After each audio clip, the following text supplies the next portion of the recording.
Yes. So I'm here with Yatuza from Argentina, who is living in Bogota, Colombia.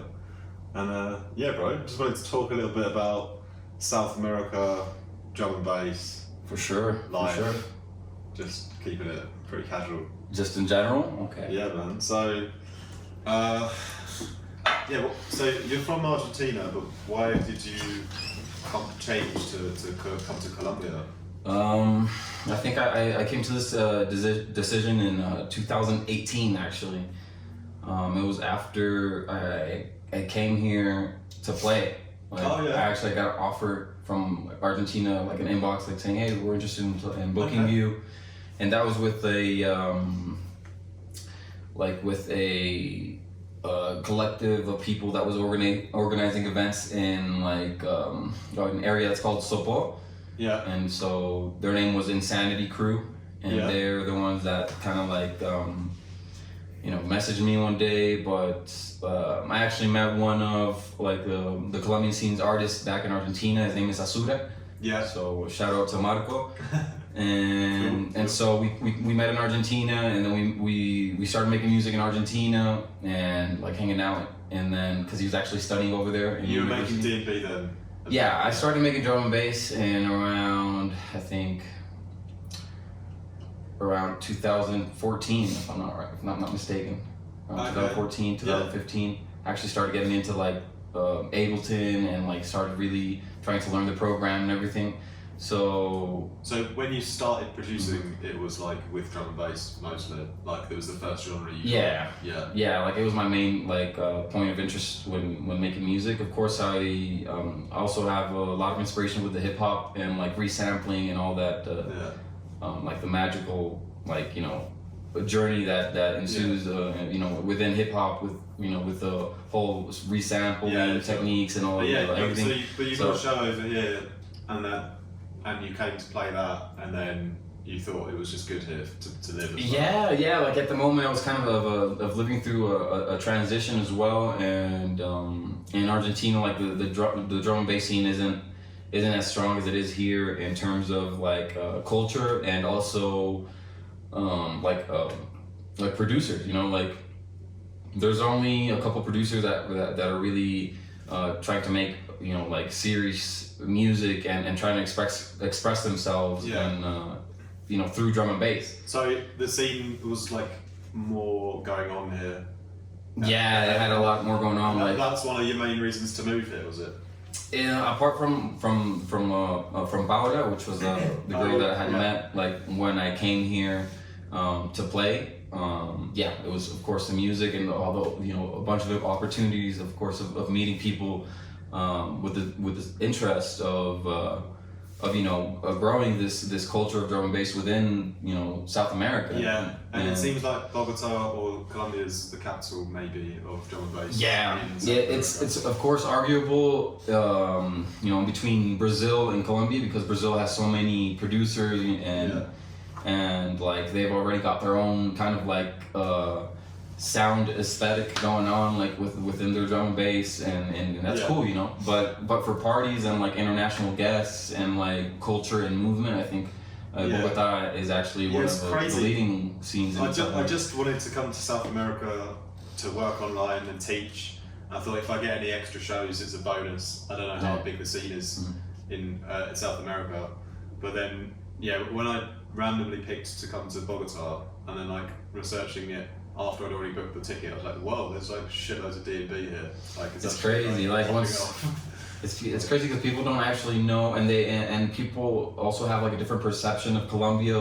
If they haven't been here, they think it's super dangerous and super third world, or they think of favelas and ghetto and and slums. Of course it exists. When I told people I was coming, and I had about 12 different people tell me about they got robbed in a taxi or they know someone who got robbed in a taxi, and I was like, fuck, this is scary. But then crazy. Getting used to it here, you're this is pretty normal actually. It's actually pretty normal, yeah. And it also, you kind of learn to, it's crazy because you do learn to adapt with it and kind of be, wary of those things when you're in the street and stuff. But it's crazy because in Argentina, you don't kind of feel that insecurity, but there is, there's insecurity in all of the countries and everywhere in the world. It's not just localized in one spot. So it is different though, because in Argentina I did used to kind of like walk the streets later at night and slightly more careful here. I am slightly more careful here. Like if I told you like that I usually walk at night here, then I would be lying, because I don't actually leave my house after 8-9 p.m. Because I don't want to know what happens also. Well, you just get a fucking taxi to the place. But yeah, man, it also happened to me that when I came from Argentina, like, of course I had to learn like about like the scams they have here with the taxis and with everything, because there are a lot of scams that do happen. And you just gotta be careful. You gotta be careful, but it's not too bad. It also depends on the neighborhood, at what time you're going, if you're hanging around, of course. How did you first get into listening to DNB then? Because that was back 10 years ago or so. That was around 12 years ago, I think. Yeah. So when did that? Can you remember the first time you heard it, or who showed you it? I think I actually heard it around 2009, and then actually at that time I was more into like scream and like dubstep and scream and banga and the classic dubstep and garage. And I was a youth, I was really young. I had around like 11 and 12 years old, and I was like in the boom of like that internet era where that was about the same age as me. How old are you now? I'm 27. Okay. Yeah. So at that age I started listening to the music, and then I think around 2009, when I was like, I think around 14 or 15, I started really like digging deep into it and collecting songs. Like I would download a lot of music from the internet and like dubstep, mainly. What was it, Napster or LimeWire? LimeWire, LimeWire. So I remember that those days. So and then like I remember when I first stumbled across drum and bass, I was like my first year of high school, and I kind of did. Was that in Argentina? Or that was in Canada. In Canada. Yeah. Moved around a lot. I've moved around a lot. In the States. I've been. Canada, I used to, like, since I was 2 years old, my family has lived in the States. Yeah. And then in the States, I went I've lived in the States until I was like 14. Right. And then from 14, I lived till I was like 17 in Canada. Yeah. And then from Canada, I left Argentina. Yeah, because Canada's got quite a big DNB scene. Right, so that's where I actually, got to know the raves and the rave scenes. And it's crazy because Canada has a particular scene as well, because you don't kind of see that movement. I think in other scenes, like when I went to Argentina, I didn't really see it, but in Canada, when I went to those raves back then, around like 10 years ago or more, like they would dress up and they would get like the candy and like they would put the finger lights and like it was like a whole proper rave, and like people would go dressed up, and you would go to like a TTC, like the transport of Toronto, and like everyone's looking at you. No, not everybody's. The bus is full of ravers, and like they're all like colorful as fuck, and like everybody's MDMA, and like it's crazy. It's crazy. Back in the days, like before, now everyone's just trying to get the best Instagram story. Make a DJ, but back then people were trying to get like with moments. their fucking horns and whistles and just going for it. Creating a vibe. So that was kind of unique to me, and I remember those raves under the bridges in Toronto, and like they were called the freeze raves. Oh, that's crazy, because I saw it actually. Do you know Stranger? Yeah. Yeah, it's on one of his videos. He had like him and his crew went to like a rave under a bridge, like in Canada, I think. I didn't realise it was like a common thing. Yeah, a rave under the bridge in Toronto. Okay. That's like the main thing. Like that's like one of the main. If you like ask me, what do I remember about the Canadian drum and bass scene? That's like one of the like things that I mostly remember, that the raves were under bridges. You get a nice sound over there. And the journey, that you would have to like actually stop at one point with the transport and then like go walking and everything. That was special, man. That was what really got me into drum and bass. And then not only that, like I remember that I used to have like this thing where I used to go out and then I would never hear like the music that I would download. And I'm like, why do I like this kind of music, and I never hear it out? Yeah. So that's what kind of got me into like, got the ball rolling into like the big question as to why you know, why do I like that music, or like why I have that vibe or whatever. And then I kind of like, at that moment I was kind of like into art and painting and illustrating and everything. So I was kind of expressing myself through illustration and art in that way, like through that medium, like so through that pen, paper. creative outlet. That was my outlet, exactly. And then like I started getting more and more into that question as to why I never heard that kind of music when I went out. Yeah. And then I started, you know, basically trying to learn how to DJ and trying to play all these songs that I had collected. What songs were you collecting then that you didn't hear out for? Well, it was usually like screaming banging music, and like it wasn't drum and bass up until like I think 2013 that I really started getting into like jump up mainly. Yeah. But then I would never hear jump up. Like everybody would usually put like liquid drum and bass or just kind of like dance floor-y, like sub-focused, you know, those kind of back tunes back in the day. Yeah, exactly. Time warp. Like I got time warp burnt into like one of my brain cells. Like I hear that song and I have to like turn it off immediately because it's just like too much. No. It's like over 2 million plays in my head, Spotify. You know, the specific frequencies of that song are just like thank you for that moment. It was great. Sub-focus. Thank you, Sub-focus. But you know, we got to put that one to rest. We got to put that one. You know, it's a great tune. It should win. We should win like one of those. Like it should just win an award of an all-time award, and you just leave that back there. And then we can delete it. Yeah. But yeah, man. So from Canada to Argentina, it was a big move. When I was around 16, 17, it was a big move for me. Yeah. Especially because I was getting into my taste. You know, I was learning about myself and like what I liked and you know this whole music thing. And then when I went to Argentina, I kind of got like my wings cut off for a moment until I realized that I could do it there as well. Why Argentina. Did you think you had the wings cut off? Well, because I moved to a province. Like I didn't move to the city. Just isolated. Yeah, I was so isolated from the people was doing in Argentina with the music and like my kind of generation. And then when I actually got involved with the Argentina scene at that moment, which was back in like 2012, 2013, was what's this guy's called? Swindle, it's this guy's.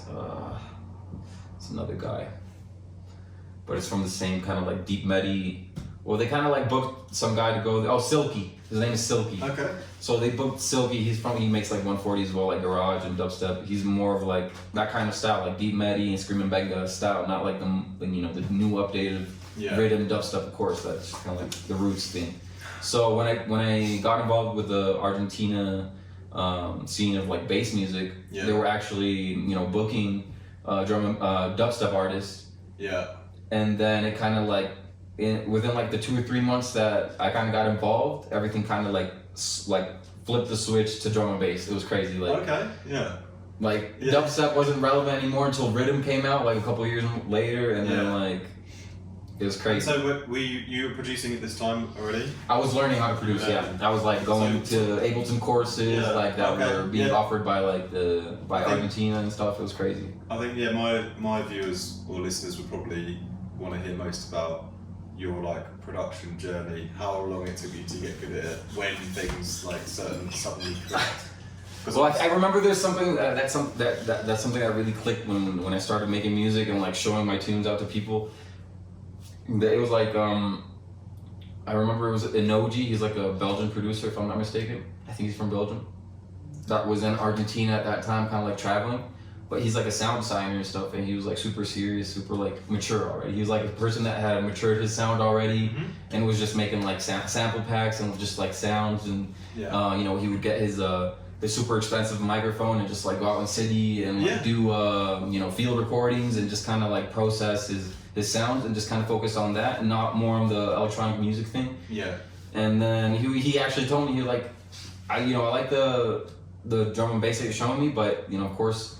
At that time when you start, it kind of like takes a bit of time until you can actually have your own identity, of course, and your own sound. But it kind of comes from as well that need to express yourself.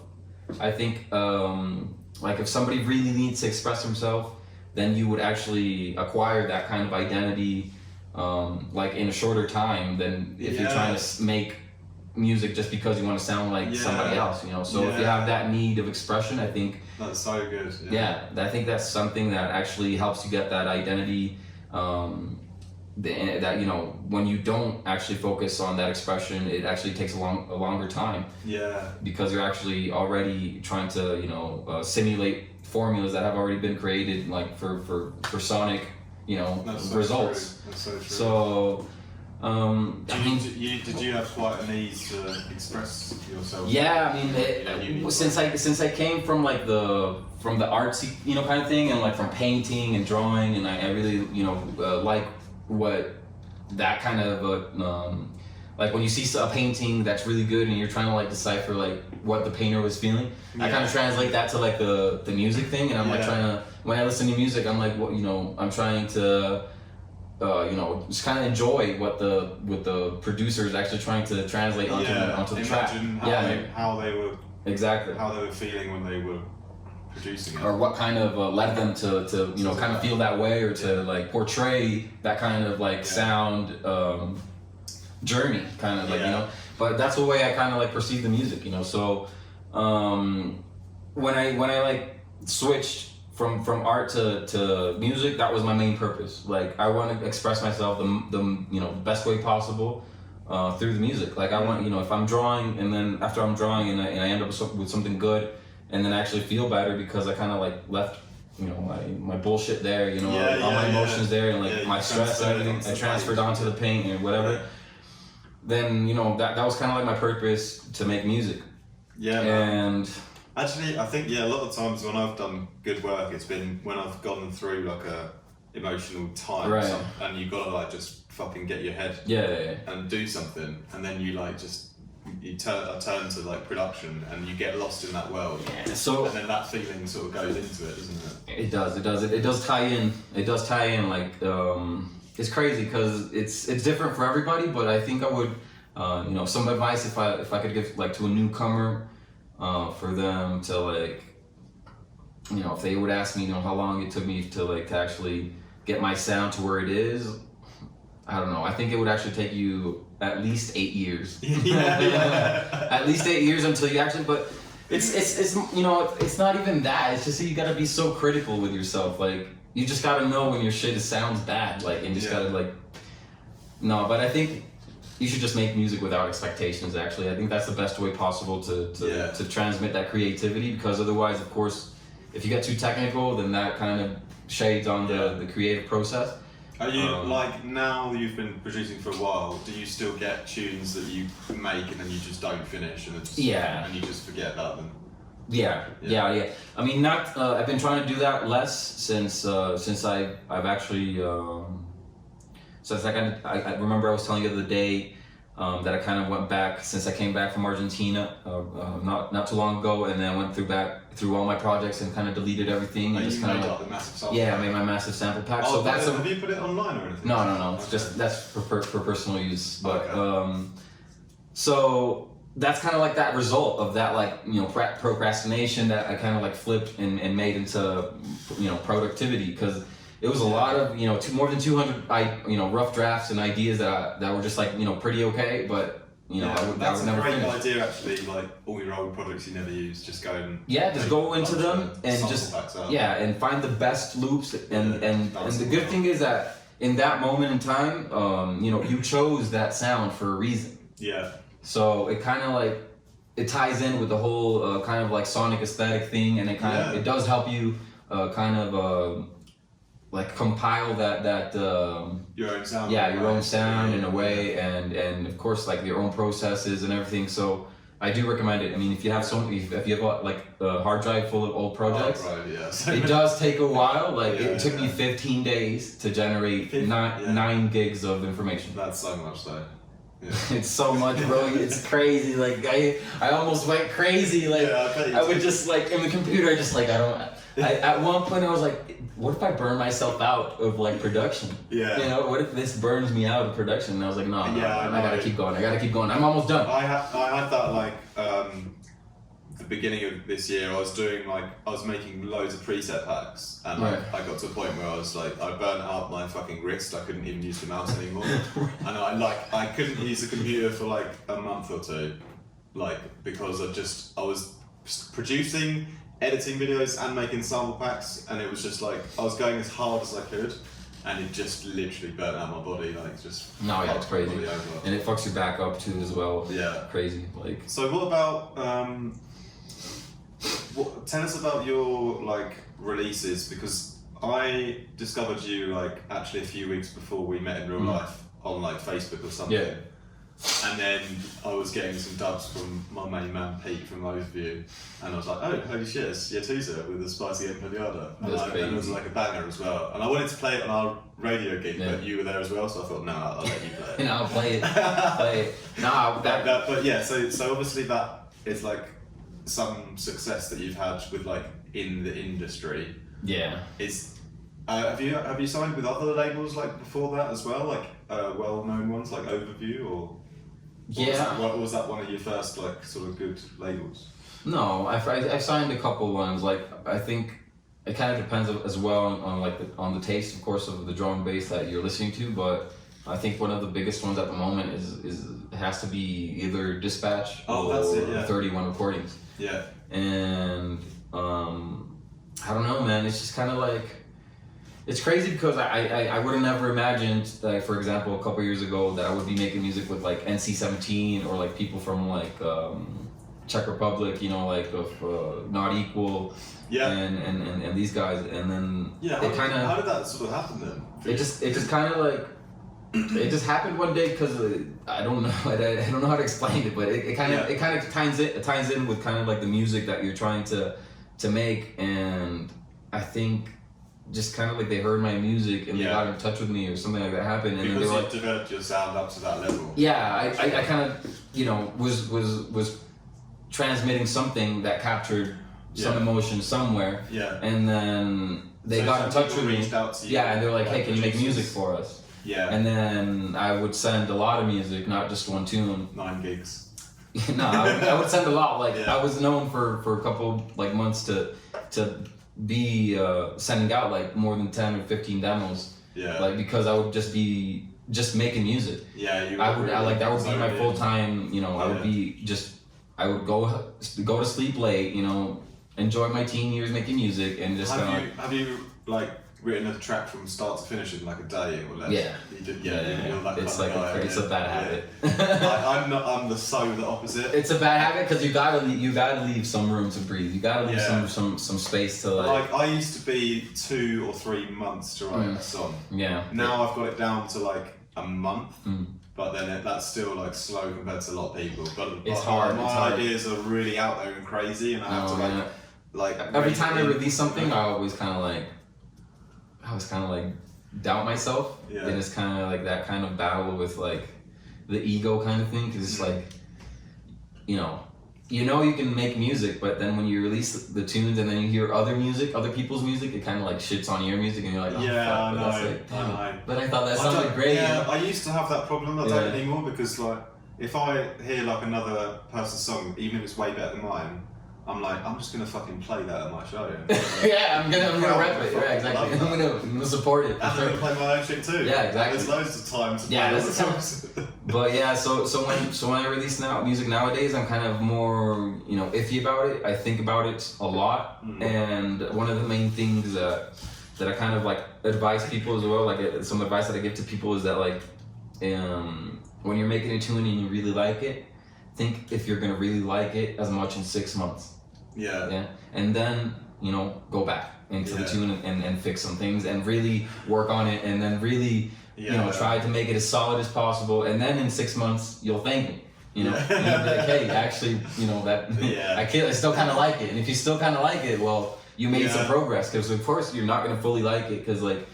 I guess that's definitely good advice, as long as you actually do finish it and do something with it. Exactly, yeah. Because you could don't listen to the same sound clip, 200 times. You can't go in an eternal feedback loop and then just that sucks, bro. For sure. No, I mean, there's a lot of advice, man, and it's crazy, because just the other day when it was my birthday on December 12th, so that day I kind of had like an introspective day because I was like kind of making music, and I just kind of sat there and realized like how long I've been doing this, and it's crazy because not just making music but just listening. Yeah. It's crazy how long somebody has been listening to to this music that we do and we make and we love. It's been like more than 12, 13 years, and for some people it's been more than 23, 25, like more than us. You train your ears so specifically to. It's crazy, like. It's mad. Yeah, like now going through a bunch of hi-hats, like I have like I could talk about them for like hours, like what is different about this little hi-hat. You know what should we talk more about in like the drum and how many like different drum like aesthetics drum and bass has. That's like, I mean, not only subgenres, because that's another thing, like, but just like the aesthetic of the sound and like how different it is from like person to person, or from like kind of like taste to taste. Because if you ask me what kind of music I make, I don't tell you, hey, I make this kind of music. I just kind of tell you like I try to and combine all my inspirations into like what I make. So that's kind of like, whatever deep jump up, or like the classics, or jungle, or whatever jump up, even whatever. I just try to mix everything, hip hop, jazz. So that's my drum and bass. That's like the whole combination of like my musical taste. Even like the reggaeton and like the trap and everything. Have you mixed in a bit of reggaeton into DNB? I used to, yeah. I used to like when I first started up, like I used to make like my bootlegs for me, and like I have some cumbia bootlegs from drum and bass as well. Nice. In Argentina, like I used to make, because like before I moved here, I already had like my 8 years of experience in Argentina. Yeah. So. That's right, So you came here with a bit of a name already, didn't you? Yeah, I already came here like signed with stuff. Yeah, exactly. Like when I came here, I had already signed my music with Grid Recordings, which is Twisted Individuals, like imprint back in the UK. So, do you have a moment or like a song that you're most proud of, or when you finished a song and it was like you really leveled up on that one specifically? Yeah, I have some like moments of that. I think what I'm kind of mostly glad of at the time is that I don't kind of just close myself into one kind of like sound aesthetic.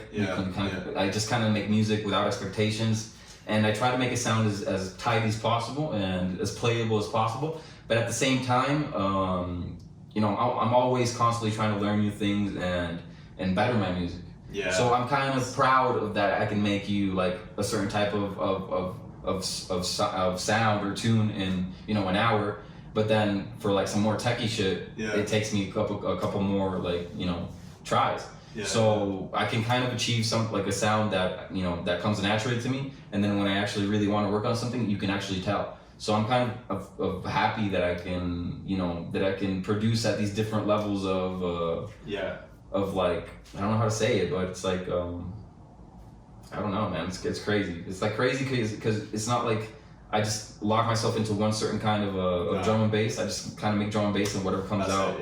Do you like ever listen back to your own tracks, and is there like one or two that you like really enjoy listening to? Yeah, there's a couple actually. Which ones? There's a couple that from my Grid Recordings release, like from my early releases that are what were the names? The names are like Yatuza, Cliche, Yatuza, From Night Till Morning.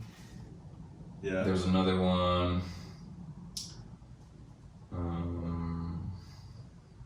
These are a little bit older, Yatuza in the Dark, that's from like Subliminal, and these are tunes that I go put in today, and they're like, you play them out, so they're nice. They sound good, and it's always good when like you listen back to a track that you made and you listen sort of objectively, like just like sort of forgetting that you made it, and you still not really enjoy listening to it.